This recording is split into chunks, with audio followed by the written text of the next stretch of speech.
अस्सलाम वालेकुम dear students. आज हम करेंगे क्लास 9 की केमिस्ट्री का चैप्टर नंबर 1 का topic how to calculate molecular मास।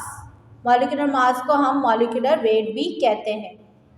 तो आज के टॉपिक में हम सीखेंगे कि किसी भी कंपाउंड का आप मॉलिक्यूलर मास या मॉलिक्यूलर वेट किस तरह फाइंड आउट कर सकते हैं। अगर हम एग्जांपल लें, हमारे पास एक कंपाउंड है HCl।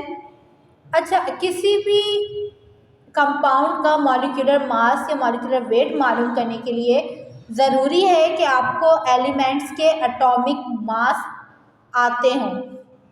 तो ठीक है, इसको भी याद करने की बहुत इजी ट्रिक है, वो मैं आपको फिर किसी वीडियो में बताऊंगी। लेकिन जो मोस्ट कॉमन एलिमेंट्स है, एटलीस्ट आप उनके एटॉमिक मास को याद कर लें, क्योंकि अगर आपको एटॉमिक मास पता होंगे एलिमेंट्स के तो आपके लिए मॉलिक्यूलर जो मास है वो फाइंड आउट करना मुश्किल नहीं है। चलिए स्टार्ट करते हैं। सबसे पहले हमारे पास कंपाउंड है HCl। अब HCl अगर हम यहाँ देखें तो H की तादाद कितनी है हमारे पास? एक। Cl की तादाद कितनी है हमारे पास? एक। तो इन एलिमेंट्स की जितनी तादाद होगी आप उस तादाद को मल्टीप्लाई करवाओगे उसके एटॉमिक मास से। किस तरह? जैसे हमारे पास यहाँ हाइड्रोजन की तादाद कितनी है? एक ही है, तो हम 1 को मल्टीप्लाई करवाएंगे इसके एटॉमिक मास से, और हाइड्रोजन का एटॉमिक मास क्या होता है? 1। अब एक एलिमेंट हो गया, तो दूसरे एलिमेंट को सॉल्व करने के लिए इनके बीच में क्या साइन लगाएंगे? प्लस का।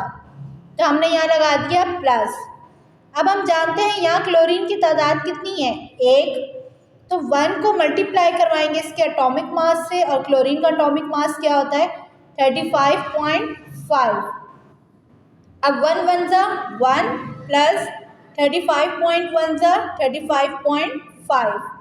इन दोनों को प्लस करेंगे तो हमारे पास आंसर क्या आएगा? 36.5। यूनिट क्या आ जाएगी? AMU, atomic mass unit. इसी तरीके से एक और एग्जांपल लेते हैं। नेक्स्ट है CO2। अब कार्बन कितना है हमारे पास यहाँ पे? 1। तो 1 को मल्टीप्लाई करवाएंगे इसके एटॉमिक मास से। एटॉमिक मास क्या होता है कार्बन का? 12 प्लस ऑक्सीजन की तादाद कितनी है इधर? 2। तो 2 को मल्टीप्लाई करवाएंगे 16 से। ऑक्सीजन का एटॉमिक मास क्या होता है? 16। तो यहाँ पे क्या हो जाएगा? 12 1 जा 12 प्लस 2 मल्टीप्लाई बाई 16 इक्वल टू 32। और जब इन दोनों को आपस में प्लस करेंगे तो हमारे पास आंसर आ जाएगा 44, और यूनिट क्या आ जाएगी? AMU। इसी तरीके से नेक्स्ट है हमारे पास C6H12O6। तो यह कार्बन की तादाद कितनी है? 6 को मल्टीप्लाई करवाएंगे कार्बन के एटॉमिक मास से, जो कि क्या है? 12 प्लस हाइड्रोजन की कितने तादाद है? 12। तो 12 को मल्टीप्लाई करवाएंगे इसके एटॉमिक मास से। एटॉमिक मास कितना होता है? 1 प्लस ऑक्सीजन की तादाद कितनी है? 6 को मल्टीप्लाई करवाएंगे 16 के साथ, क्योंकि ऑक्सीजन का एटॉमिक मास क्या होता है? 16।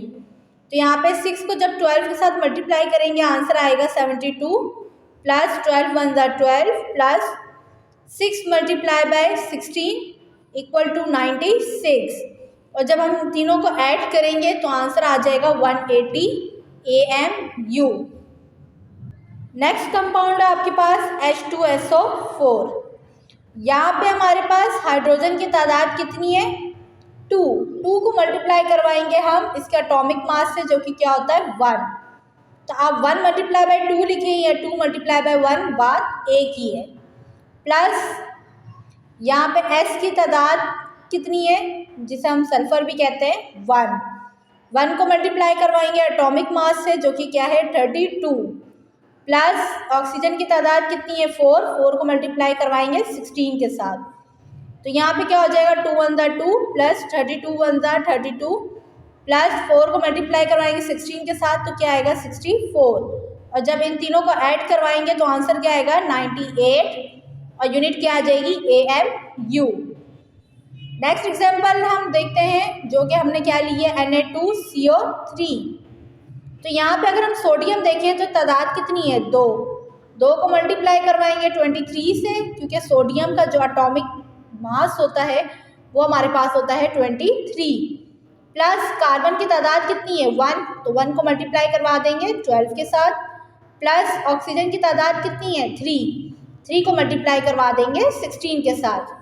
तो जब 2 को 23 के साथ मल्टीप्लाई करेंगे आंसर आ जाएगा 46, प्लस 12 1 12 प्लस 3 मल्टीप्लाई बाई 16 48।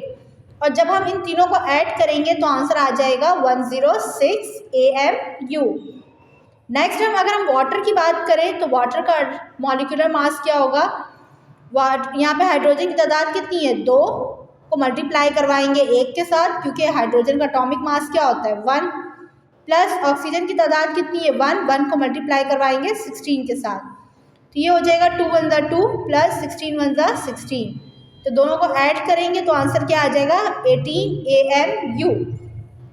इसी तरीके से आपके पास कोई भी कंपाउंड आ सकते हैं, तो आपने सबके मॉलिक्यूलर मास जो है वो इसी तरीके से निकालने हैं। बस शर्त ये है कि आपको एलिमेंट के एटॉमिक मास पता हो। तो आई होप आपको मॉलिक्यूलर मास मालूम करने का तरीका बहुत अच्छे से समझ में आ गया होगा। तो अगर आपको मेरी वीडियो अच्छे लगे प्लीज़ मेरी वीडियो को लाइक शेयर एंड सब्सक्राइब ज़रूर किया करें। Thank you. अल्लाह हाफिज़।